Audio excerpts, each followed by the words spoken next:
What's up, FOA Squad? I'm Anthony, and welcome to our channel, Life with Anthony. I hope everyone is doing well out there. Happy Thursday to you guys.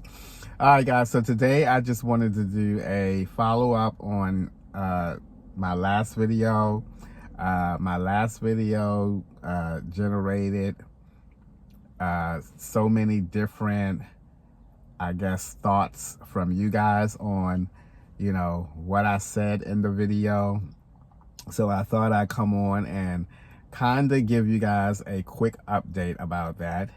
One of the things that I wanted to do was have a conversation with my sister to find out from her what prompted her to even send me that email, So I wanted to talk to her and see what her thoughts were and where her mindset was. And so I did that. Now, I'm not going to go into depth about the conversation that I had with my sister. I will summarize it for you. And that is, my sister just thinks that it was time for us to start having that conversation. And it wasn't nothing in particular she told me that, prompted her to send me the email. Is that she feels like it's just time for us to start having these conversations. And so I was like, okay. And so she said, it's not like a sense of urgency or anything like that. And one thing I want to also point out is that my sister thinks that my mom is doing well for her age. Even though, once again, my mother is dealing with managing several conditions, my sister believes that she is doing well at managing those conditions. And I was like, okay, I agreed with that. Now, one of the types of relationship, or part of the relationship that my sister had with my mother, is my sister is the one, between she and I, she is the one that, as far as the medical part of my mother's life, my sister is the person that is more involved with that, because my sister works in the medical field and she works with elderly people. So she has a really good, idea, or a really good sense of knowledge of how to take care of my mother and the things that my mother needs medically. Is that a word? Medically? Oh my gosh, Anthony. Yes. So that's the part of the relationship that my mom and sister have that I don't have with my mom. So naturally, my sister looks after my mom in that aspect of her life. And so after having that conversation with my sister, it kind of cleared everything up, and we didn't talk about options or anything like that. We spoke just, it was in general that we need to start at some point having conversations about it. Now, the conversation that I had with my mom, now I talked to my sister for like 30 minutes, but I had like an hour conversation with my mom. I just wanted to get a general idea of how my mom is feeling. And so I called my mom and I said, my mother, and I started off with saying that I wanted to talk to you. I would like for you to be honest and tell me the truth, because mothers don't like to tell you stuff because they don't want to, number one, they don't want to worry you. And that's why I started off like that. I need you to just tell me the truth, So she was like, okay. So the first thing I asked my mother was, do she feel like she needs any help? And then she said, help with what? And then I said, your daily things that you need to have done and get done. And she said, no. And then I said, okay. And then the next thing I asked my mom was, does she feel overwhelmed with the number of times that she has to go to the doctor? Now, let me tell you guys something about my mother. My mother is still sharp to just have turned 79. My mother know how to text. My mother writes in complete sentences when she texting. My mother know how to get photos from texts. my mother is down with technology, you know, and it just amazes me that she's at that age and still texting away, you know, and so she's still sharp, you know, and from a physical aspect, my mom is still very capable of doing things, you know. She still cooks for herself. She cleans for herself. She bathes herself and all of those things. Maybe some of you guys thought that my mom was to the point where she needs help or whatever and whatnot. My mother is not to that point. She's not at that stage yet, you know. And basically, my mother understands that she is managing several different conditions. She understands that, you know, she has to go to the doctor for this condition. She has to go to the doctors for that condition. She understands it, you know. So yes, she said, you know, sometimes she does get tired of it, but she knows also that that's what she has to do, you know. So she doesn't look at it as a burden. She looks at it as this is what she has to do to continue to exist in this world. And so I also talked to my mother about here's the thing. Here's the biggest number one thing to me about a child that would take care of their parent in the time of need or when the time happens, and a child that would not take care of their parent or look after their parent when the time comes. And to me, that is the relationship that you develop with your parent, you know. If you did not have a good relationship with your parent, then the chances are that your child is probably not going to be willing to help or assist with your parent as they get older. I have an amazing relationship with my mom. My mom and I are very close. I would never, in my wildest dreams, abandon my mom when and if the time comes that she is no longer to manage herself. I would never do that.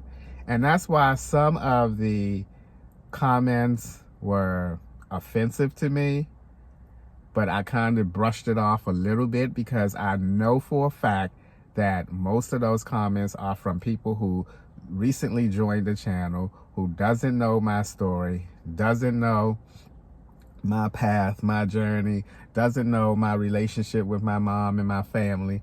So I kind of didn't take it too bad, but I was still getting a little annoyed and pissed off at it. Now, I know what people's defense is going to be. I'm just going by what you said in the video. And let me tell you about that.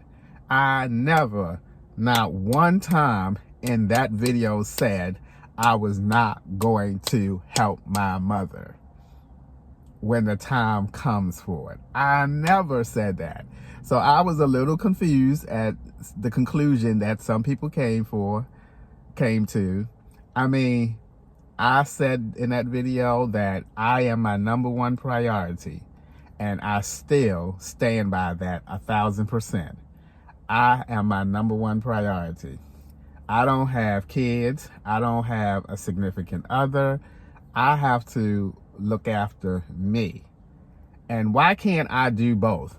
Why can't I look after me and make myself a priority and still do what I need to do and lend a hand and be actively involved with my mother's situation when and the time comes? Why can't I do both? You know? And so with that being said, guys, everything is good. Everything is good. My mother is good. My sister is good. It's just something, a conversation that we as family members and should just have. A lot of families and people don't have that conversation until after their loved one have gone to heaven. But looking back at it a couple of days now happening, I think it was great that my sister initiated the conversation. Now, the way she initiated, I thought was kind of weird. you know, asking me if I would move back and move my mother in with me. I thought that was kind of a weird way to start the whole conversation off. But nonetheless, after talking to her, you know, I know where her mindset is now, and I know where my mom's mindset is. And my mother and I, we talked about a lot of other things and everything. And when I was in Baltimore, when I lived in Baltimore, I was the one who took my mother to the doctors all the time when she needed to go. I was living in my minivan.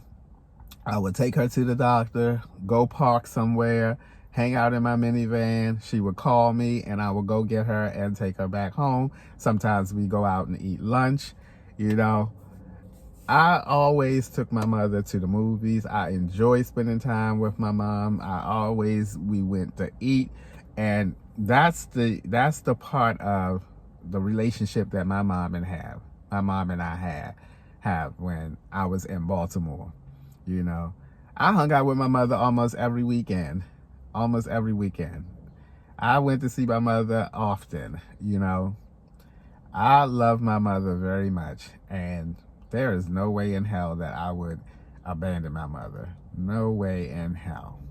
So I just wanted to give you guys that quick update. I didn't want to go all into it like the video before. I just wanted to try and make some of you who were upset about the video and to understand that whatever and however you came up with what you came up with to feel the way you felt about the video is not so. It's not so. But, you know, my mom is good right now. She is good, you know. She's not at a point where she needs people to come in and watch her. And another interesting thing that my sister told me is that my sister has 4 kids, and they are adults now, and they are all really close to my mom, their grandmother. They're really close. So we have a small army of people that's going to make sure that my mom is good. You know, it's just not my sister and me. I have other brothers and sisters, but that's a whole different new story there. But, you know, we're going to take care of mom, you know, make no mistake about that. We're going to take care of mom. But, you know, I'm sorry that some of you guys got, well, actually, I'm not sorry that, you know, people got upset about it, but I also think that people misunderstood possibly what I was saying or what I said. But in any event, I'm going to wrap this video up, and just know that we're good. We're good, you know. And I talked about before I go, I wanted to mention this part about my mom and my conversation too. Remember months ago when I turned in my notice and was going to move back to Baltimore, and my mom was like, "Are you nuts? You going to quit your full-time job?" You know. And remember, my feelings was hurt. I was hurt. Remember that?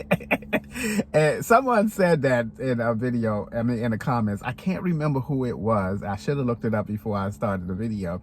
And they said that. They said, I remember when months ago when you were going to quit your job and move down to Baltimore, and your mother said to you, you know, "Are you nuts? Why would you do that? And don't do that for me," and everything. And my mother said the same thing this time around. She said, "Don't change your life for me.